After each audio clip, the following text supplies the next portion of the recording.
Welcome, battle-weary viewers. But look, you can't put your flak jackets away yet. We're heading towards the Mount Vesuvius this week, which is Thursday. It's all ahead of us. Oh, lordy, lordy.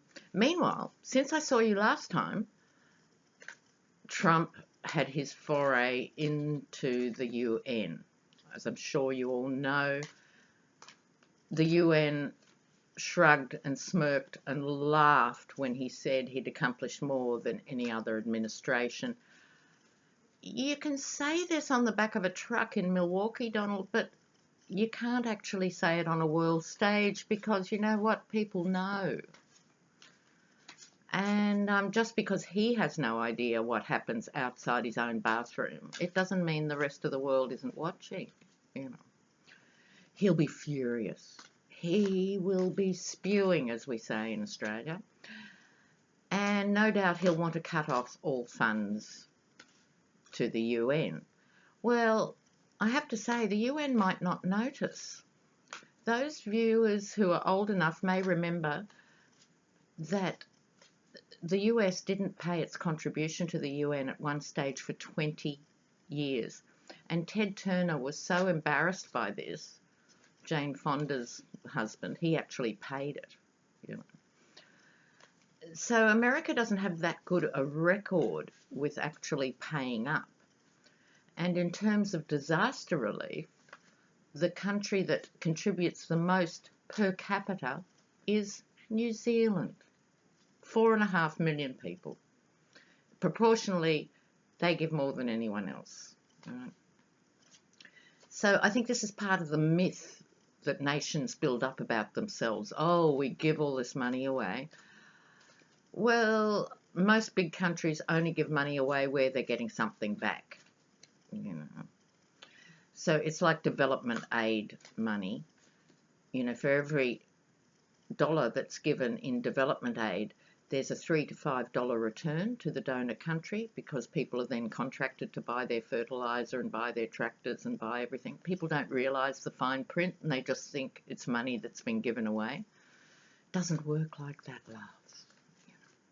Anyway, let's have a look later this week. We've got the Kavanaugh hearing. I'm not going to go into that yet again. I think Christine Blasey Ford will give a very good account of herself. Blessings. The Republicans have said we're going to win anyway, meaning they're not even going to listen to her testimony. And we'll just watch that play out, shall we? So I'm more interested in the Rosenstein story. Okay, let's see what's happening. It's the meeting with Trump and Rosenstein Thursday. Have a little look. I'm going to do a Celtic cross on this. I'm sorry, viewers. Yeah.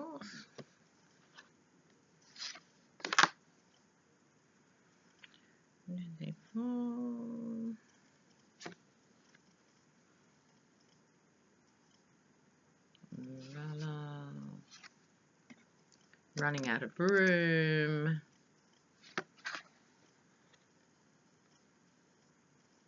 I'll do a simplified Celtic cross here. And another card. Okay. There is a lot going on. So I'm using the Toth deck, as I like to do for the Trump issues. So, in the middle,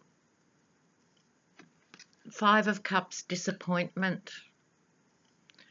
So is that Trump's disappointment, Rosenstein's disappointment, our disappointment? Not sure yet, but the tone is of disappointment. You have to feel for Rosenstein, don't you, really? So, what is at the heart of this issue? the Queen of Cups. This is a card of emotion and looking after the nation. It's a nurturing card. So it's what's in the best interest of the country. Now, obviously, this is not coming from Donald Trump, who doesn't give a flying toss about what happens to the country. It could be about Rosenstein.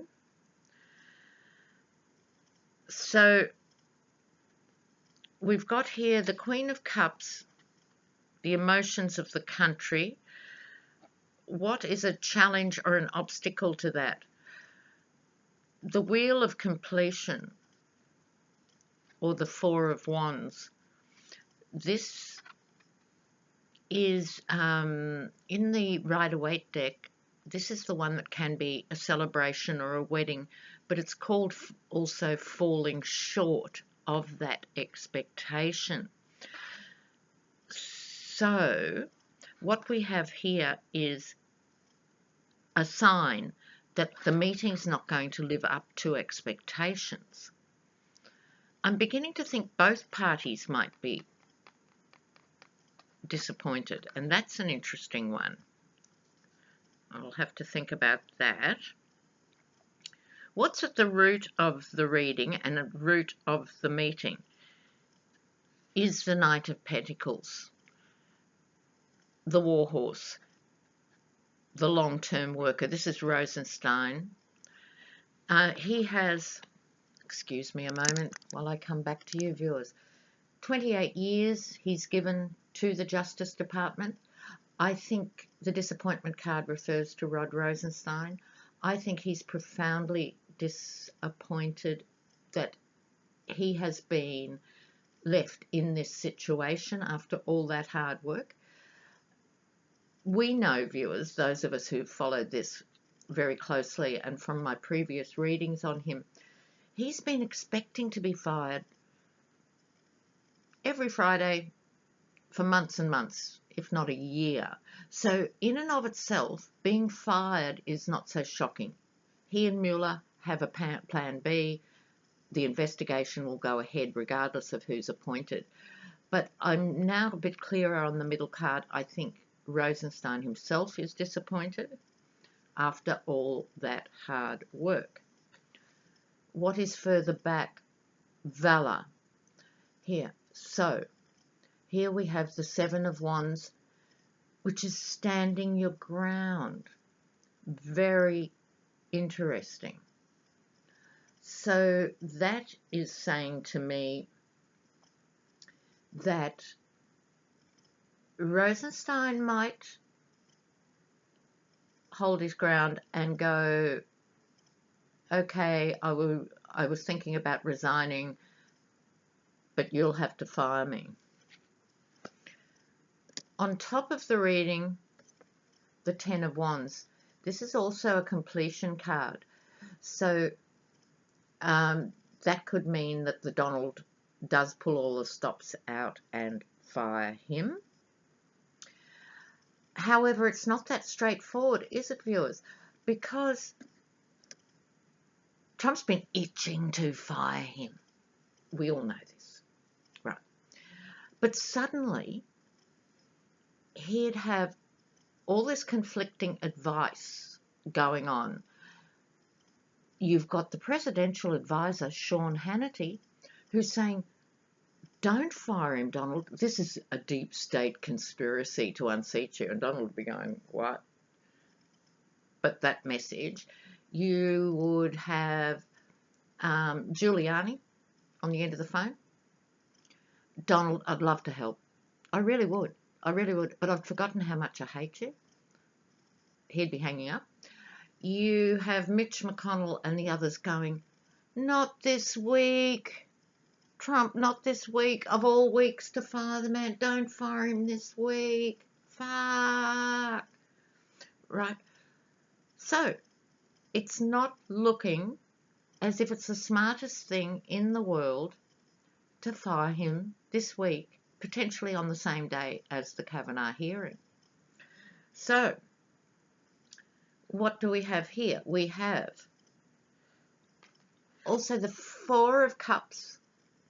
Now, this is traditionally the card of being made an offer that you don't want. Again, I think this reading is referring to both of them. I think he's going to say to Rosenstein, just resign. I don't like firing people. You know I'm really a wimp. Even though I'm a bully, I'm actually a gutless wimp. And I have the morals of a puff adder. And I have the guts of a budrigar. So make it easy for me, resign. I think that's one way he could play it. From Rosenstein's point of view, if he resigns, it makes it easy on Trump. He would have advice saying, make him fire you because we can build a case around obstruction of justice if he fires you. But I think Rosenstein himself probably wants out now. So I think this is quite knotty and gnarly in a way. Very curious. Bit further out, the atmosphere of this meeting. The Two of Swords. It's called the Peace card in the toss deck. Strange. Truce. I think they might fight themselves to a truce. I suspect it's not going to happen on that day. How very interesting, viewers. Let's go one more out, further out. Victory card. Victory for who? Okay, I need to clarify. Is it a victory for Trump or a victory for Rosenstein? Victory. Victory. Maybe a truce is a victory. Whose victory? Oh, Ace of Cups. That's interesting, viewers. Remember, we started back here with the Queen of Cups, meaning the emotional well-being of the country. I think this is an ace. I think this is saying that in the interests of the country, they're not going to do it straight away, if nothing else. I don't know. These are very troubled times, viewers. They're unprecedented times. I could be wrong. I could be wrong. But what my cards are saying, different psychics and different readers, I'm sure will have a different take on it. Some are sure that Rosenstein's going. I'm not entirely convinced. I think he might still be there on Friday. Don't know for how long. That's a reading for another day. We will see.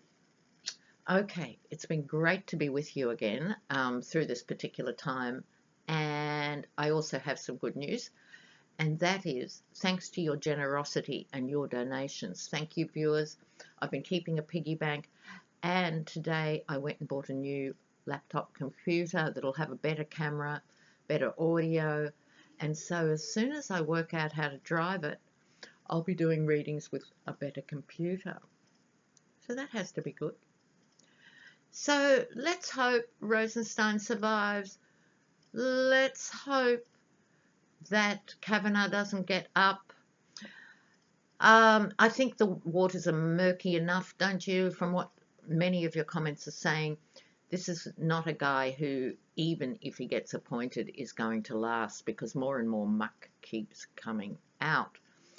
So I don't think he's a threat for the foreseeable future. He's certainly, as I said last time, not a lifetime appointment. But let's hope he doesn't even get up. Wouldn't that be bliss? Bliss. Hope so. All right, guys. I'll see you. Bye.